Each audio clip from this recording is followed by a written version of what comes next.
అసలు progressive overload work out అంటే ఏంటిదో ఫస్ట్ అయితే మన ఇన్స్టా కానీ యూట్యూబ్ కానీ ఫాలో చేయకపోతే ఫాలో చేయండి, సబ్స్క్రైబ్ చేయకపోతే సబ్స్క్రైబ్ అయితే చేయండి. తెలుగు ప్రజలందరికీ నమస్తే.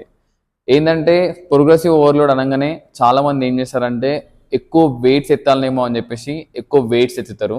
అది బిగినర్స్ కావచ్చు, లేకపోతే నార్మల్గా వర్కౌట్ రెగ్యులర్గా చేసేవాళ్ళు కావచ్చు.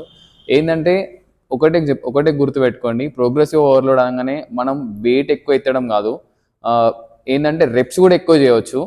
ఇంకోటి ఏంటంటే మీరు సపోజ్ ఈరోజు 5 చెస్ట్ వర్కౌట్ చేసేటప్పుడు ఫస్ట్ 5 చేసిర్రు అనుకో, తర్వాత 7.5 చేసిర్రు అనుకో, తర్వాత 10 చేస్తారు కదా. ఏంటంటే నెక్స్ట్ టైం చేసేటప్పటికి 7.5తోనే చేయాలి. ఫస్ట్ స్టార్టింగే 7.5తో చేస్తే మీకు కొంచెం స్ట్రెంత్ కూడా పెరుగుతుంది అన్నట్టు. లేదంటే 5తోనే ఎక్కువ రెప్స్ కూడా చేయాలి. సో అట్లా చేయడం వల్ల మీకు ప్రోగ్రెసివ్ ఓవర్లోడ్ అనేది కొంచెం తెలుస్తుంది, వాట్ ఈస్ డిఫరెన్స్ అనేది. ఇంకోటి ఏంటంటే మీరు ఎట్లా చేయాలనేది మీకు కొంచెం కన్ఫ్యూజ్ అయితే కావచ్చు. ఒక బుక్ పెట్టుకోండి, లేదంటే ఒక నోట్ ప్యాడ్ అనేది తీసుకోండి, దాని మీద రాసుకోండి ఈ రోజుకి ఇంత చేసినాం, లేకపోతే ఈ రోజు ఇన్ని రెప్స్ చేసినాం. అట్లా చేస్తే మీకు కొంచెం ఒక మైండ్లకి ఒక అవగాహన అనేది ఒకటి వస్తుంది అన్నట్టు. సో ఈ టిప్ నచ్చినట్టయితే లైక్, షేర్, సబ్స్క్రైబ్ అయితే చేయండి.